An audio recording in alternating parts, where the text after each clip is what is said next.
السلام عليكم ورحمة الله.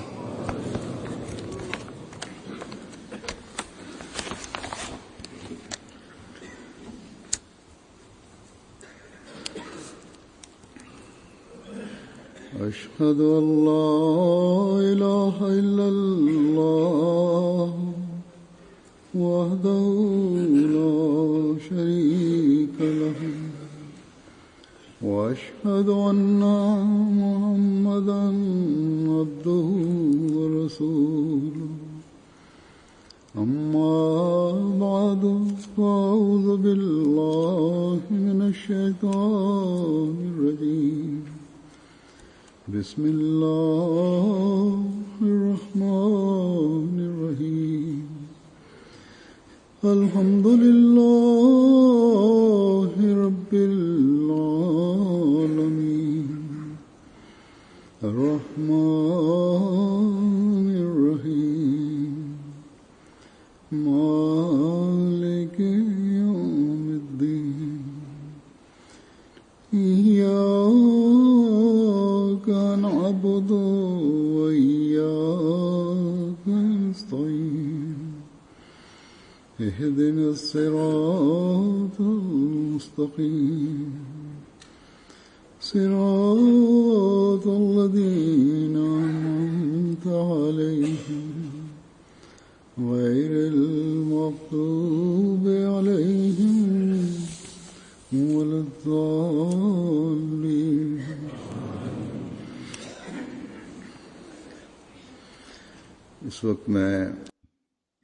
Pour le sermon d'aujourd'hui, je vais vous présenter quelques récits du deuxième calife Hadrat Muslim Maud concernant le Messie promis à l'Islam ainsi que ses compagnons. Dans Tazkira, le recueil des révélations reçues par le Messie promis à l'Islam, sous la date du 9 février 1908, se trouvent 8 révélations, et parmi celles-ci, il y a celle qui dit « La taqtulu Zainab », c'est-à-dire « Ne tuez pas Zainab ». Hazrat Muslim Maud a évoqué les faits concernant cette révélation.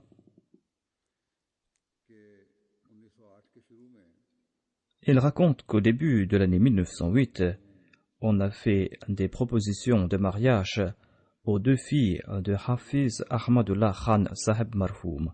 Sa fille aînée s'appelait Zainab et la cadette s'appelait Kulthum. Il y a eu plusieurs propositions pour la main de Zainab.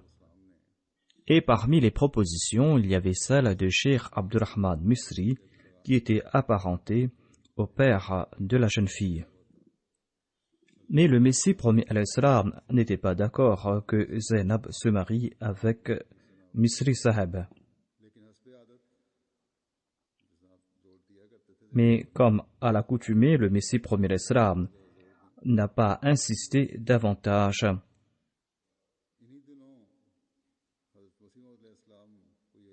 Durant ces jours, le Messie promis à l'Islam a reçu cette révélation, La taqtulu Zainab, c'est-à-dire ne tuez pas Zainab. Hafiz Ahmadullah Saheb a rejeté les autres propositions et il s'est dit que la révélation reçue par le Messie promis à l'Islam signifiait que l'opinion du Messie promis à l'Islam n'était pas bonne et qu'il ne devait pas marier sa fille avec celui qui a été proposé par le Messie promis à l'Islam, mais qu'il devait marier sa fille avec Misri Saheb.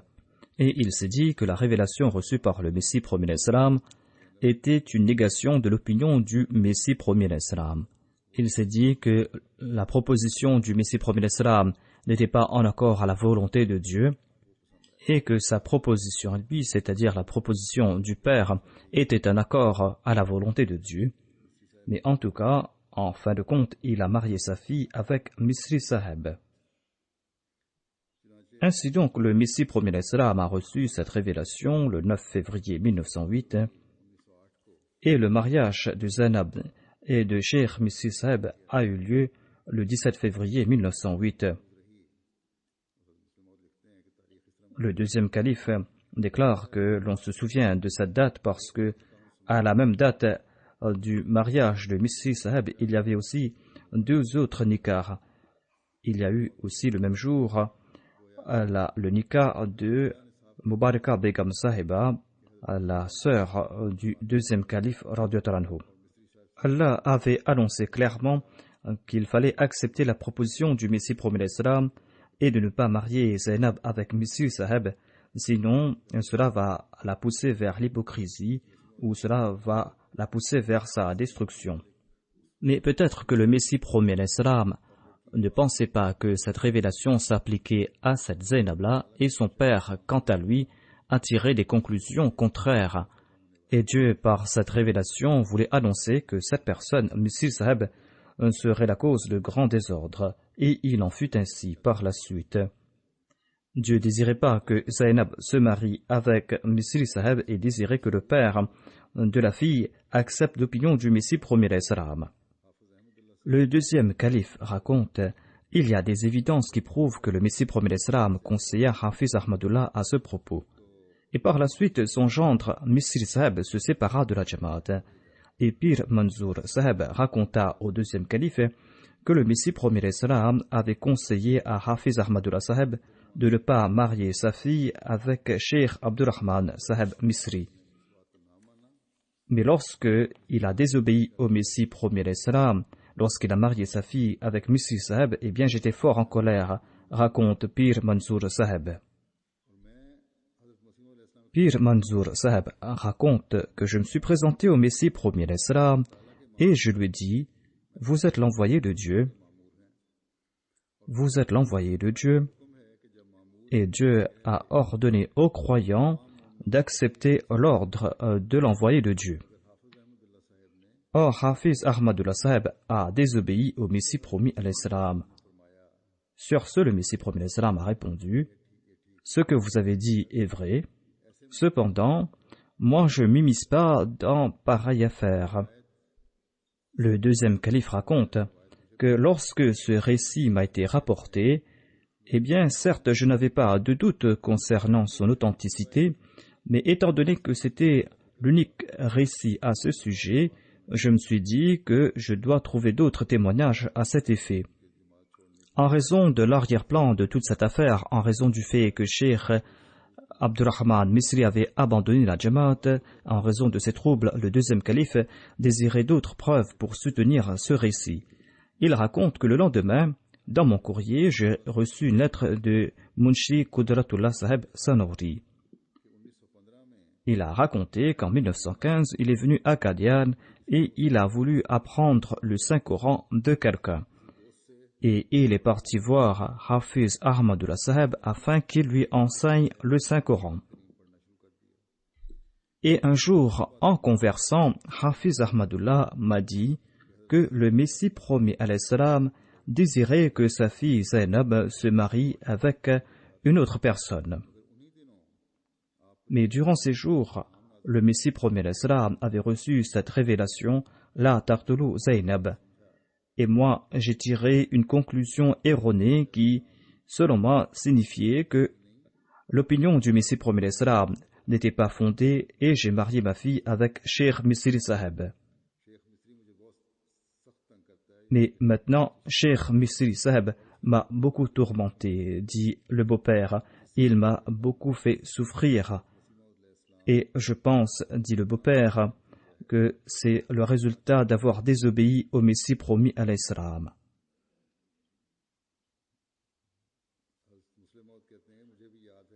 Le deuxième calife, Hazrat Muslim Maud, raconte que je me souviens moi-même qu'à l'époque du premier calife, Cheikh Misri Saheb avait frappé son beau-père dans le marché et le premier calife était fort en colère contre Cheikh Misri Saheb. J'ai moi-même plaidé en faveur de Cheikh Misri Saheb afin que le premier calife lui pardonne.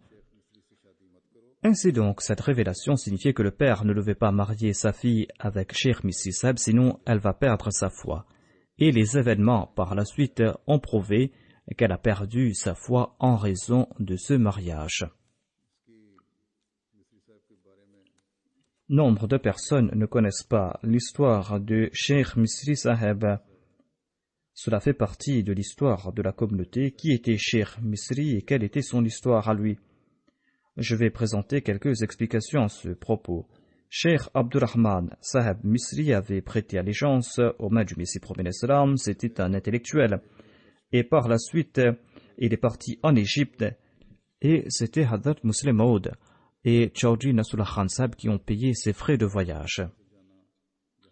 Ce voyage en Égypte lui a été avantageux et un des avantages qu'il en a tiré, c'est qu'il portait ce titre de Cheikh Misri Saheb, Misri qui signifie l'Égyptien.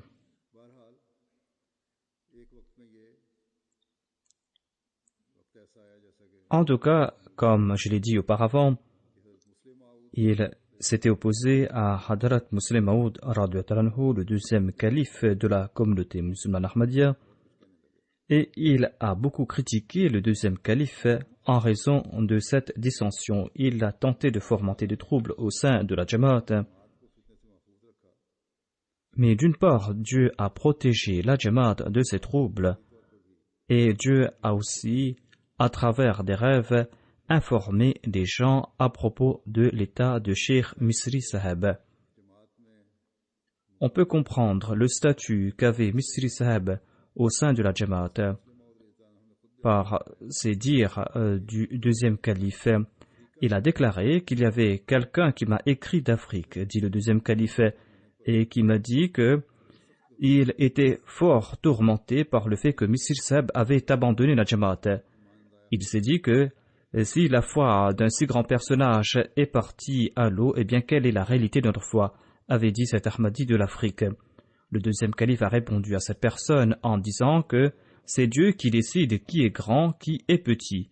Ce n'est pas à vous que de décider qui est grand. Dieu, de par ses actions, a séparé Misri Saheb que vous considériez grand de la Jamaat, et Dieu vous a préservé au sein de la Jamaat, et par ce faire, il a prouvé que vous êtes grand et lui, il ne l'est pas. En tout cas, tant que Misri Saheb était au sein de la Jamaat, il avait une grande importance au sein de la Jamaat. Et aujourd'hui, nous constatons qu'il n'a aucune importance. Lors de cette polémique, ou après s'être séparé de la Jamaat, Misri Saheb lui-même n'a cessé d'évoquer cette révélation qu'avait reçue le Messie premier Islam, la Taqtulu Zainab. Et il voulait faire connaître son importance grâce à cette révélation. Et il avait dit que le Messie premier Islam avait reçu cette révélation à mon propos. Mais lorsque Hazrat Muslim Maud a lié cette révélation à d'autres révélations reçues par le Messie premier Islam, lorsqu'il a tout dévoilé au grand jour, lorsqu'il a informé les membres de la Jamaat, eh bien, Messie Saheb a dit « Pourquoi est-ce qu'on est en train d'impliquer mon épouse dans cette polémique ?» Ainsi donc, voilà la raison pour laquelle Hadrat Muslim Maud a présenté des explications à propos de cette révélation et il a démontré comment cette révélation s'est réalisée. Hadrat Muslim Maud déclare « Voyez cette grande prophétie » et Misri Saheb lui-même a attiré notre attention à ce sujet. Son épouse se souvenait de cette révélation et le père de son épouse lui avait dit que cette révélation la concernait.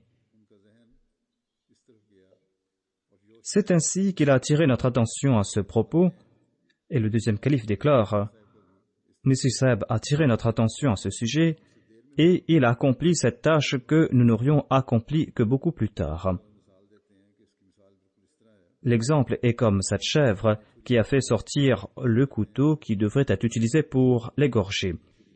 Il y avait quelqu'un qui avait fait sortir son couteau pour égorger sa chèvre, mais il avait oublié où il avait placé son couteau et ses enfants l'ont enterré quelque part. Il n'a cessé de chercher son couteau, mais ses recherches étaient en vain. Et il était tout étonné lorsque sa chèvre a commencé à donner des coups dans la terre, et il a mis à découvert le couteau. Et il a fait sortir le couteau pour égorger cette chèvre. Et c'est ainsi qu'il y a eu ce dicton parmi les Arabes. celui qui crée les moyens pour sa propre destruction est comme cette chèvre qui a fait sortir le couteau qui doit être utilisé pour l'égorger. Hazrat Muslim Maud a tiré cette conclusion très juste. C'est une conclusion évidente. Si Hafiz Saheb avait accepté la parole du Messie promis l'Islam s'il n'avait pas marié sa fille Zainab avec Misri Saheb, eh bien, sa fille Zainab n'aurait pas perdu sa foi. Ainsi donc, il incombe aux croyants de suivre les injonctions de l'envoyé de Dieu. C'est une obligation, et au lieu de présenter leurs propres explications, ils doivent mettre en pratique les préceptes du prophète afin qu'ils ne perdent pas leur foi.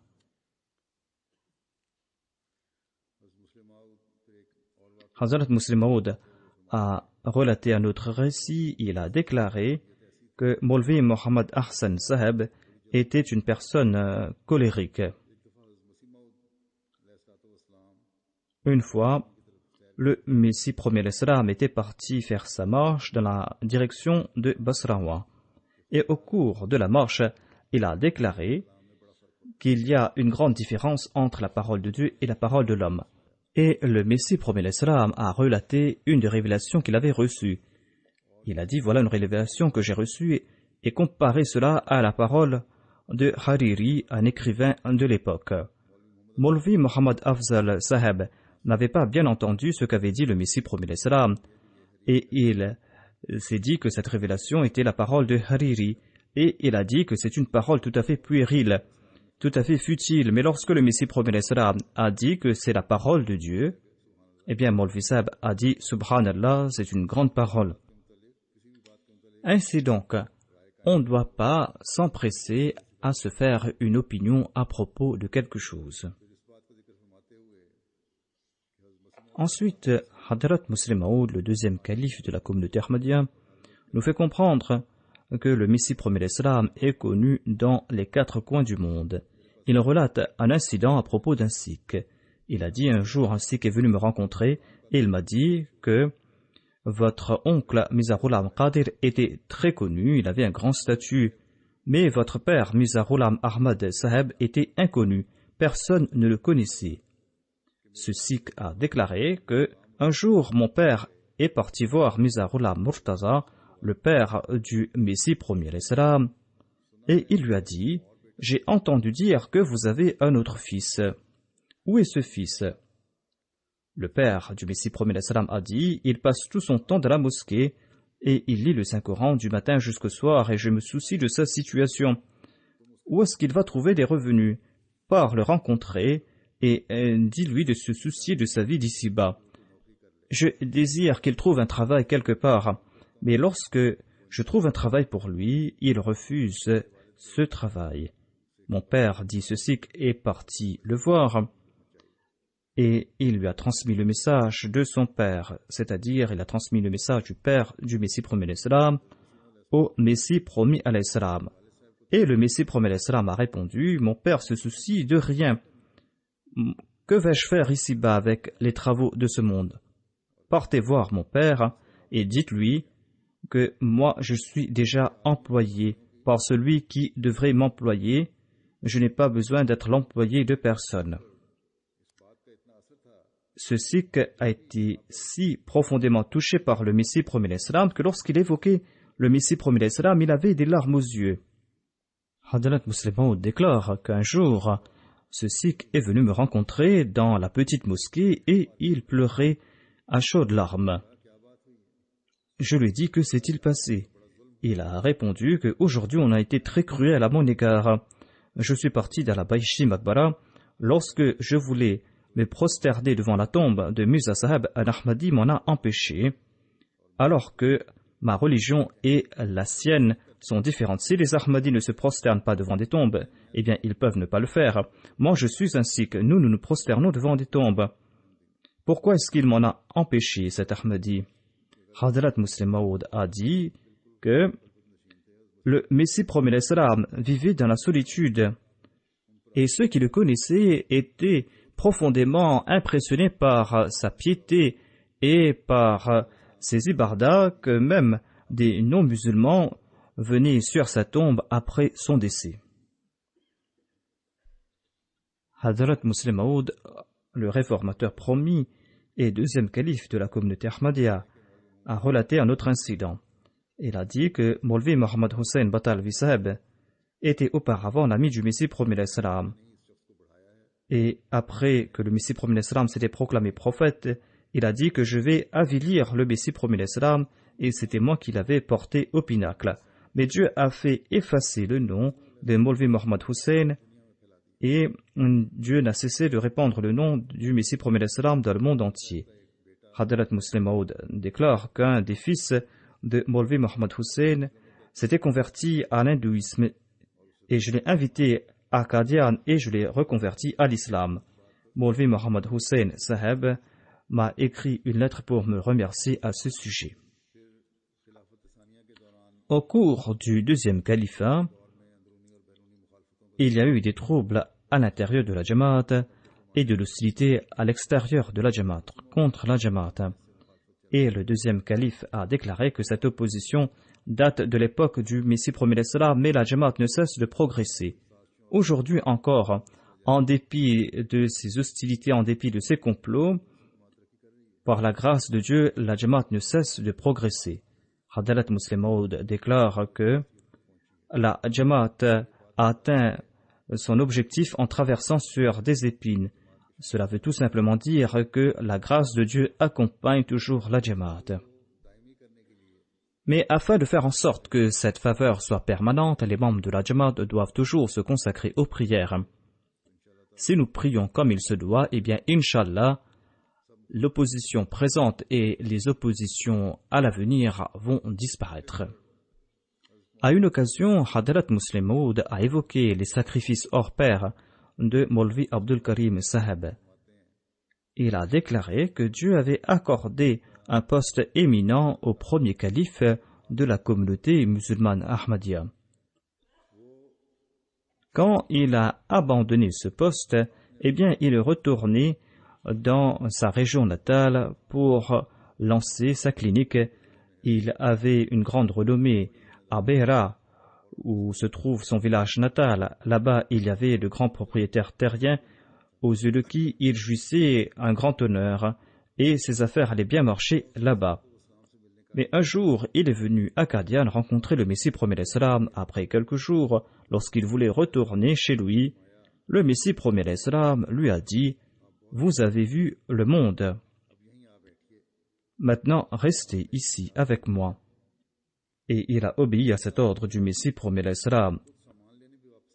Son obéissance était telle qu'il n'est même pas retourné chez lui prendre ses affaires, il a envoyé quelqu'un d'autre pour prendre ses affaires.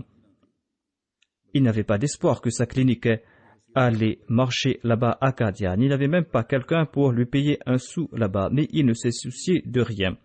Mais il avait une si grande renommée que les malades venaient le rencontrer à Qadian. Et c'est ainsi qu'il arrivait à avoir des revenus. Mais Maulvi Abdul Karim Saheb était tout autre. Ses sacrifices étaient tels qu'il n'avait pas de revenus, il n'avait pas de salaire, il ne recevait aucun revenu. Mais il a travaillé comme secrétaire du Messie promis à l'Islam. Maulvi Abdul Karim Saheb accomplissait tout le travail qu'accomplissent aujourd'hui tous les départements de la Jamaat. Lui seul accomplissait toutes ces tâches, alors qu'il n'avait pas de quoi joindre les deux bouts. C'est ainsi qu'il avait sacrifié sa vie dans ce désert. Voilà l'exemple de ces aînés de la communauté et les Waqifin Zengi doivent de temps en temps avoir ces exemples en tête et réfléchir à ce sujet. Ensuite, Hadrat Muslim Maud a évoqué l'amour qu'avait Maulvi Abdul Karim Saheb pour le Messie premier l'Islam. Il a déclaré que Maulvi Abdul Karim Saheb avait un très grand amour pour le Messie premier l'Islam. C'était un amour qui ne pouvait être compris que par ceux qui avaient vécu à l'époque. Ceux qui n'ont pas connu cette époque ne peuvent imaginer cet amour. Hadrat Muslim Maud déclare que j'avais 16 ans lorsque Maulvi Abdul Karim est décédé. et j'avais reconnu son amour pour le Messie promis l'Islam lorsque j'avais 12 ou 13 ans. J'étais encore enfant à l'époque, mais en dépit de cela, je me souviens de ce grand amour de Maulvi Abdul Karim Saheb. Je ne peux oublier deux choses. Tout d'abord, sa façon de boire de l'eau, et deuxièmement, son amour pour le Messie promis l'Islam. Il aimait beaucoup l'eau fraîche, et il buvait l'eau fraîche avec un grand engouement, et lorsqu'il buvait de l'eau, c'était comme si Dieu lui avait accordé des faveurs du paradis.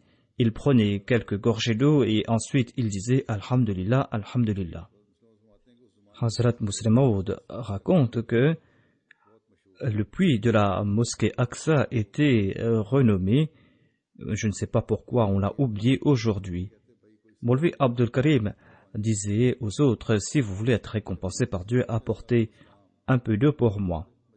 Mais lorsque le Messie promis l'Islam était en sa présence, son comportement était tout autre. Sinon, il attendait dans les escaliers et il prenait de l'eau de celui qu'il avait apporté et en buvait. Le deuxième point concernait l'amour qu'il avait pour le Messie promis l'Islam. Lorsqu'il était assis en compagnie du Messie promis l'Islam, c'était comme si ses yeux mangeaient ou consommaient le corps du Messie promis l'Islam. Il y avait une grande joie sur son visage. Il y avait comme des rayons qui sortaient de son visage. Et son visage était tout rayonnant de joie. Tout souriant, il écoutait le Messie promis l'Islam. Il témoignait sa déférence pour le Messie promis l'Islam en s'inclinant, et c'était une scène qui méritait d'être vue. Selon moi, s'il y avait quelqu'un d'autre qui lui ressemblait un peu, c'était Hafiz Roshan Ali Saheb Marhoum. En tout cas, Maulvi Abdul Karim Saheb Marhoum avait un amour particulier pour le Messie promis l'Islam, et le Messie promis l'Islam, lui aussi, avait un amour particulier pour lui. Le Messie promis l'Islam s'asseyait en compagnie de ses fidèles après la prière de Maghrib pour leur parler. Mais après le décès de Maulvi Saheb, il a cessé de s'asseoir parmi ses fidèles après la prière de Maghrib. Quelqu'un lui en a demandé la raison. Il a dit que lorsque je vois que la place de Maulvi Saheb est vide, je suis fort peiné. Qui d'autre que le Messie promis l'Islam avait cette grande confiance que Dieu est le vivant et celui qui accorde la vie.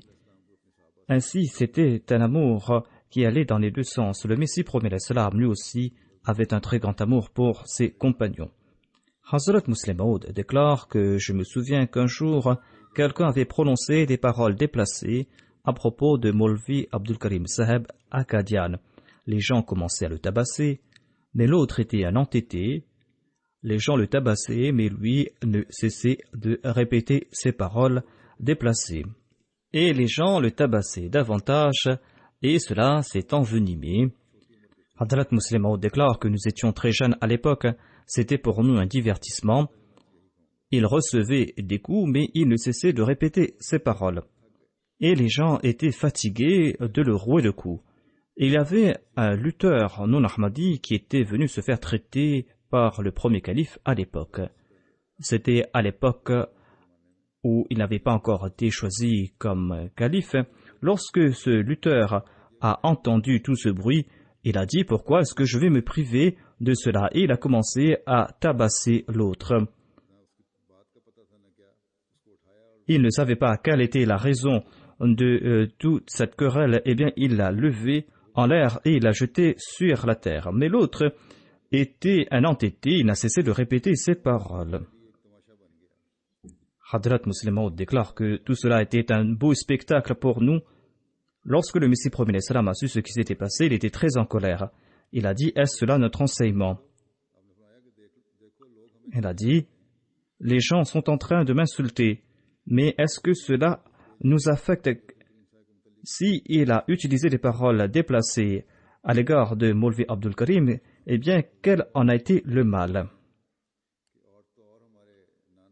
Hazrat Muslim Maud a dit que Mir Nasir Nawab Saheb, notre grand-père maternel, est parti là-bas pour calmer cette querelle. Il a dit « Pourquoi est-ce que vous êtes en train de tabasser cette personne ?» Alors qu'il a prodigué des conseils, l'autre a répété ces paroles déplacées à propos de Maulvi Abdul Karim. Et sur ce, Mir Sahib lui-même en personne lui a passé quelques claques. Hazrat Muslim Maud dit que d'aucuns parfois commettent des actes inopportuns, ils tardent à réagir face à une situation et par la suite ils sont emportés par la situation. Cependant, nous devrons toujours contrôler et maîtriser nos émotions. Ensuite, Hazrat Muslim Maud a évoqué un autre compagnon du Messie promis l'Islam qui s'appelait Munshi Arure Khan Sahib. Il a évoqué son amour qu'il avait pour le Messie promis l'Islam. Munshi Arure Khan Sahib aimait le Messie promis l'Islam, il était de Kapurthala, et le Messie promis l'Islam avait beaucoup loué la sincérité des Ahmadis de Kapurthala. Et il leur avait aussi écrit une lettre à ce propos, une lettre qu'ils ont préservée au sein de la Jamaat. Ils avaient une telle sincérité à l'égard du Messie promis l'Islam que celui-ci avait dit qu'ils seront avec moi au paradis. Ils avaient invité le Messie promis l'Islam à maintes reprises à Kapurthala. Et le Messie promis l'Islam leur avait promis de les visiter. Un jour, lorsqu'il a eu l'occasion de venir à Kapurthala, il n'a pas eu l'occasion de leur informer à ce propos. Et sans leur informer de sa visite, il est parti dans la direction de Kapurthala. Lorsqu'il est arrivé à la gare de Kapurthala, il y avait là-bas un de ses adversaires les plus acharnés qu'il avait reconnu. Certes, c'était un détracteur du Messie promis l'Islam, mais les grandes personnalités ont une grande influence. Munshi Arura Sahib déclare que j'étais dans un magasin, il est venu me voir, ce détracteur, il m'a dit que le Messie promis l'Islam est là. En entendant cela, j'ai laissé là-bas mes chaussures et mon turban et je suis parti en courant dans la direction de la gare. Mais après quelque temps, je me suis dit, est-ce que nous sommes aussi chanceux de pouvoir accueillir chez nous le Messie promis l'Islam? L'autre est un adversaire du Messie promis l'Islam, il s'est moqué de moi. Et je me suis arrêté, j'ai commencé à le gronder. J'ai commencé à lui dire que tu es en train de mentir, tu es en train de te moquer de moi. Mais je me suis dit que peut-être que le Messie promis l'Islam est là et je suis parti en courant dans la direction de la gare. Mais j'étais encore hésitant, j'ai commencé à me gronder. L'autre m'a dit « Cesse de m'insulter, je vais t'accompagner. » Ainsi donc dit Munshi Arura Sahib. Des fois je courais, des fois je m'arrêtais, j'étais hésitant. Et qu'est-ce que j'ai vu devant moi? J'ai vu que le Messie promis l'Islam venait dans ma direction. Cet amour bordait la folie et le bien-aimé, des fois, croit que jamais son bien-aimé va venir vers lui. Après le décès du Messie promis l'Islam, Munshi Arure Khan Sahib est venu à Qadian et il a voulu me rencontrer. Lorsque je suis sorti à l'extérieur, j'ai constaté qu'il y avait 2 ou 3 pièces d'or dans sa main. Et il m'a offert ces pièces d'or et m'a dit « Offrez cela à Ammajan, l'épouse du Messie promis l'Islam. » En tout cas, il avait utilisé le terme Amma ou mère pour la personne de l'épouse du Messie promis l'Islam. Et il pleurait à chaudes larmes et il tremblait de tout son corps. Je me suis dit qu'il est en train de pleurer en souvenir du Messie promis l'Islam. Mais il ne cessait de pleurer. Je me suis dit qu'il y a autre chose derrière ces sanglots. Il n'a cessé de pleurer pendant une demi-heure. Je lui ai dit, que se passe-t-il? Pourquoi pleurez-vous? Il voulait me répondre, mais il ne pouvait le faire en raison de sa grande tristesse et de ses sanglots. Et par la suite, il a dit que lorsque j'avais fait la baïra, j'avais 7 roupies comme salaire. Et je me suis mis en difficulté et j'ai commencé à faire des économies. Je me suis dit que je vais partir offrir quelque chose au Messie promis l'Islam. Et je partais à pied afin que je puisse éviter les dépenses pour venir à Qadian. Mais par la suite, j'ai fait du progrès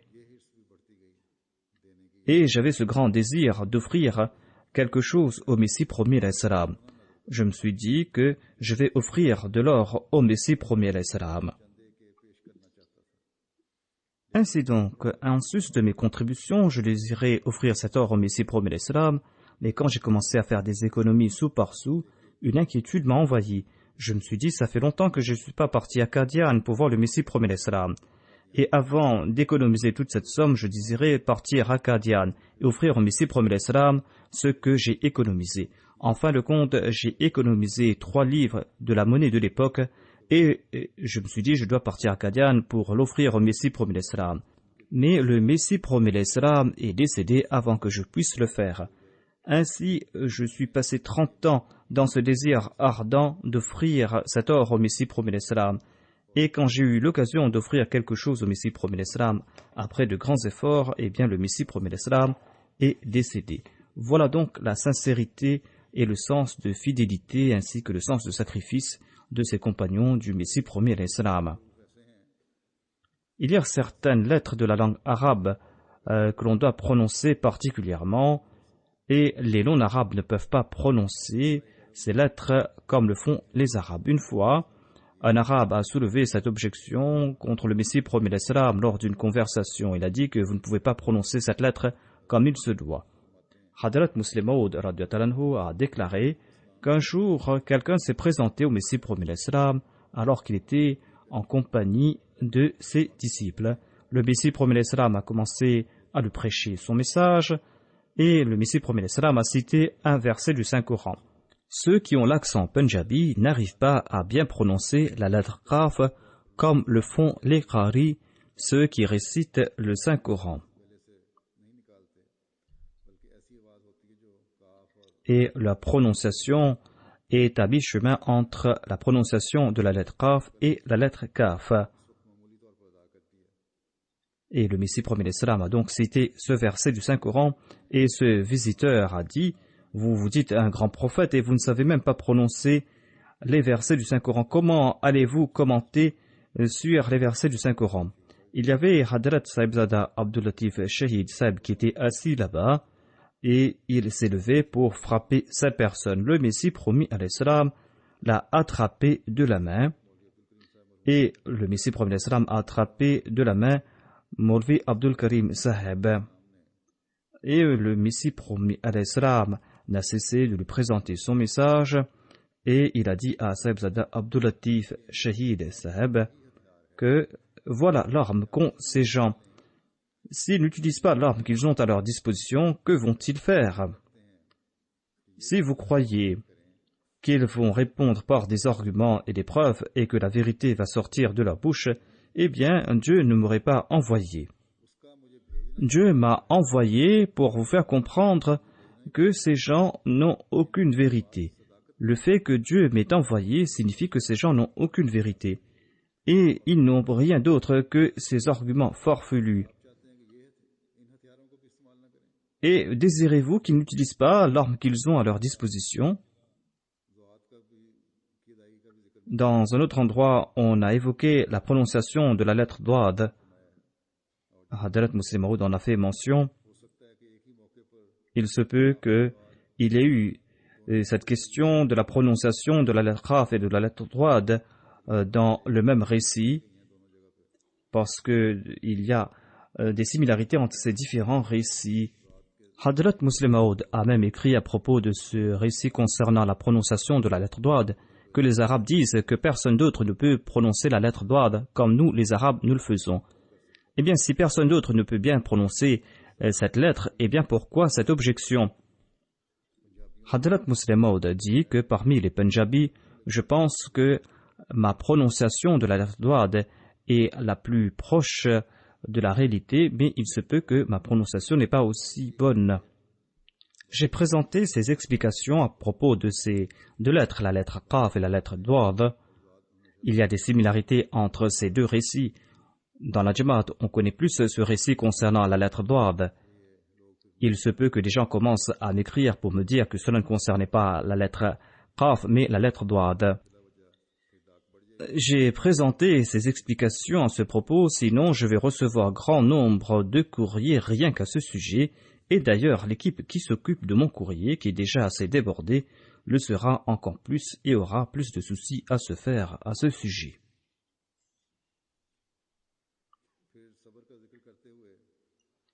En évoquant la patience, Hadrat Muslim Maud a décrit la patience du Messie promis à l'Islam. Il déclare que le Messie promis à l'Islam recevait des lettres pleines d'insultes et en lisant ces lettres, on a le cœur qui est en sang. Le Messie promis à l'Islam, quant à lui, faisait preuve de patience. Il recevait nombre de lettres à ce sujet, et je pense que moi je ne reçois pas autant de lettres remplies d'insultes. Moi, par an, je ne reçois que 4 ou 5 lettres qui sont remplies d'insultes. Mais le Messie promis l'Islam, toutes les semaines, recevait 2 ou 3 lettres remplies d'insultes. Ces insultes étaient si infamantes que l'on en était interloqué. Un jour, dit le deuxième calife, j'ai commencé à lire ces lettres remplies d'insultes, et après avoir lu 2 ou 3 de ces lettres, j'avais le sang qui bouillait. Le Messie promis à l'Islam est venu immédiatement. Il a pris ces lettres de mes mains. Il m'a dit, ne lis pas ces lettres. Le Messie promis à l'Islam avait plusieurs paquets de ces lettres. Il avait une boîte dans laquelle il plaçait ces lettres. À plusieurs reprises, il a brûlé ces lettres, mais ces lettres s'amassaient davantage. Le Messie promis à l'Islam a évoqué ces paquets de lettres dans ses ouvrages. Il a dit que j'ai plusieurs paquets de ces lettres remplis d'insultes. Il n'y avait pas que des insultes dans ces lettres, il y avait des accusations mensongères et l'évocation de prétendues relations illicites qu'avait eu le Messie promis à l'Islam. Il ne faut pas se soucier de cela. Tout cela est là pour renforcer notre taqwa. Il n'y a aucune raison de s'enflammer et de se mettre en colère. Un récipient va faire le bruit de ce qu'il contient. Étant donné que le cœur de l'ennemi est empli de saleté, c'est de la saleté qui va en sortir. Nous devons quant à nous faire preuve davantage de taqwa et nous devons faire preuve d'une grande excellence de caractère. Si l'ennemi a recours au sarcasme et à la raillerie, eh bien vous devez quitter pareille réunion parce que tel est l'ordre de Dieu. Ensuite, le deuxième calife déclare que Dieu bénit toute chose avec laquelle le prophète a des relations afin de montrer des signes, et les gens doivent profiter de ces bénédictions. On ne peut rejeter ces bénédictions. C'est là une vérité indéniable. Cela a été prouvé par l'action du Messie promis à l'Islam, et cela a été évoqué dans le journal Badr, et je me souviens de ce fait. Un jour, le Messie promis à l'Islam est parti à Delhi, et il est parti sur les tombes de différents awliya, de différents saints pour prier pour eux.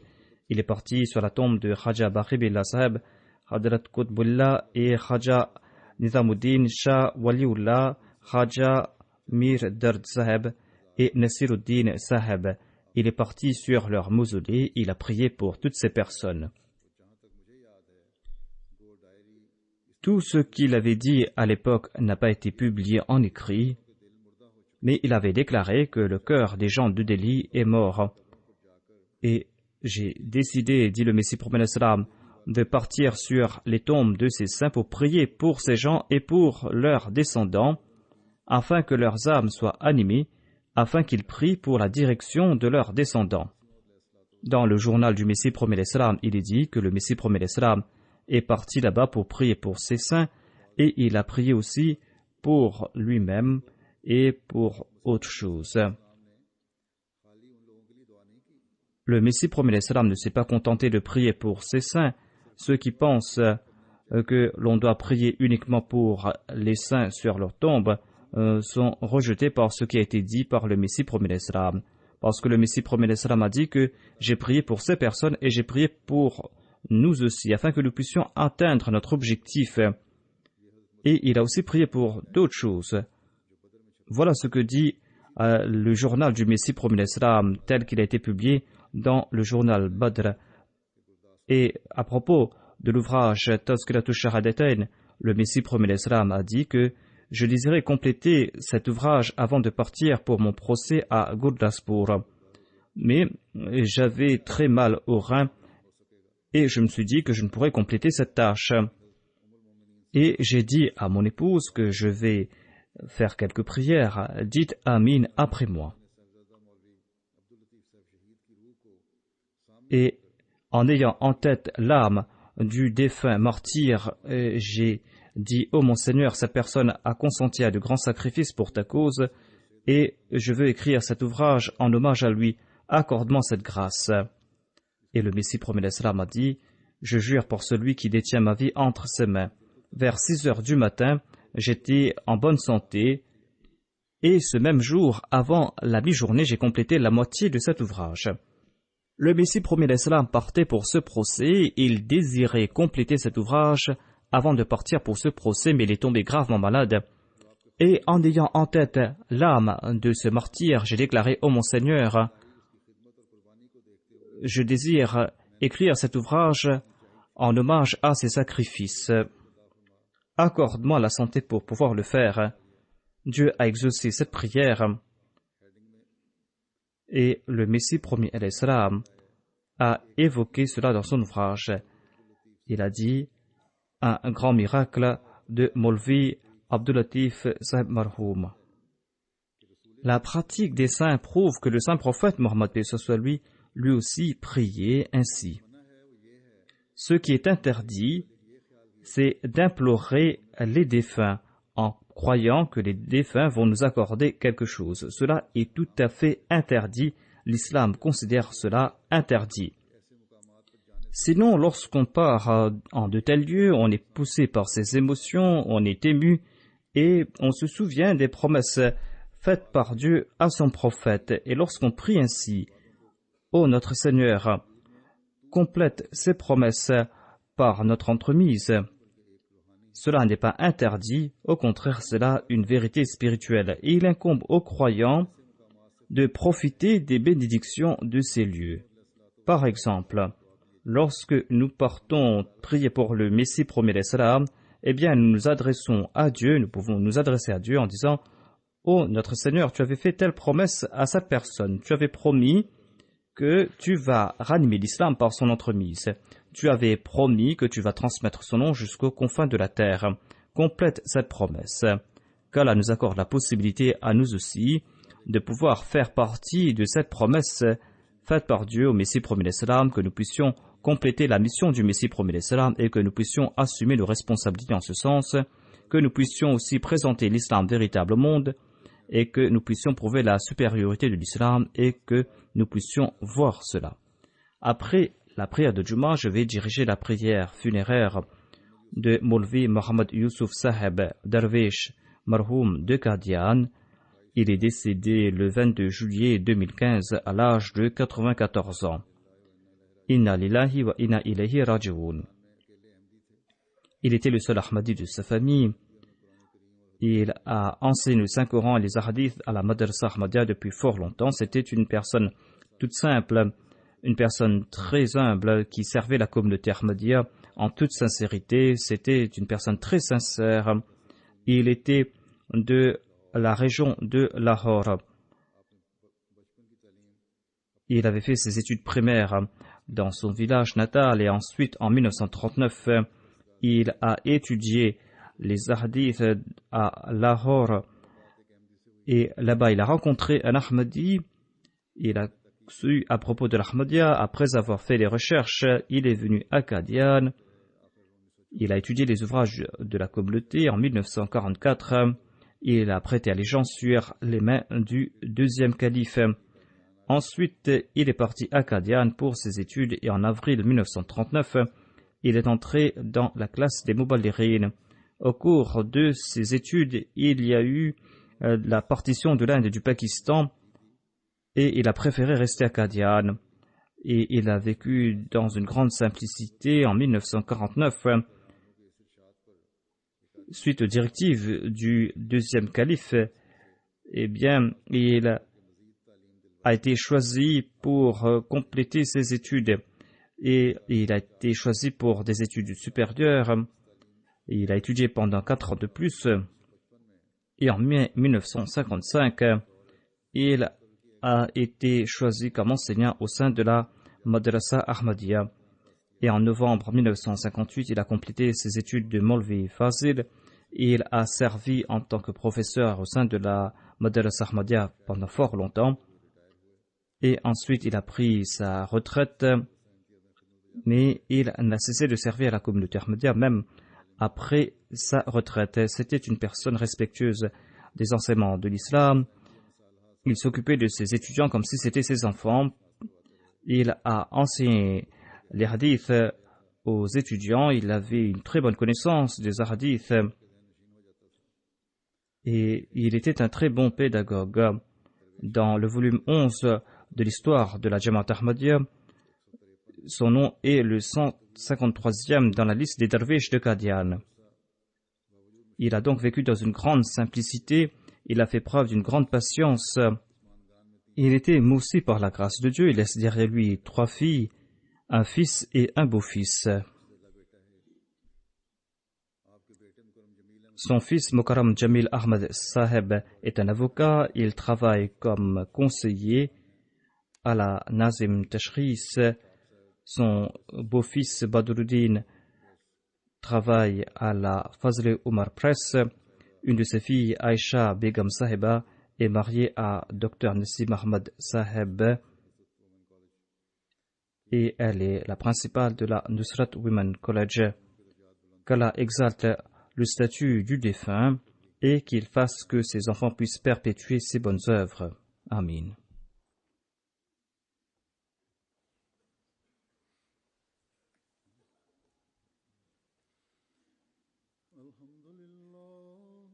Alhamdulillah, nahmaduhu wa nasta'inuhu wa nastaghfiruhu wa nu'minu bihi wa natawakkalu alayhi wa na'udhu billahi min shururi anfusina wa min sayyiati a'malina.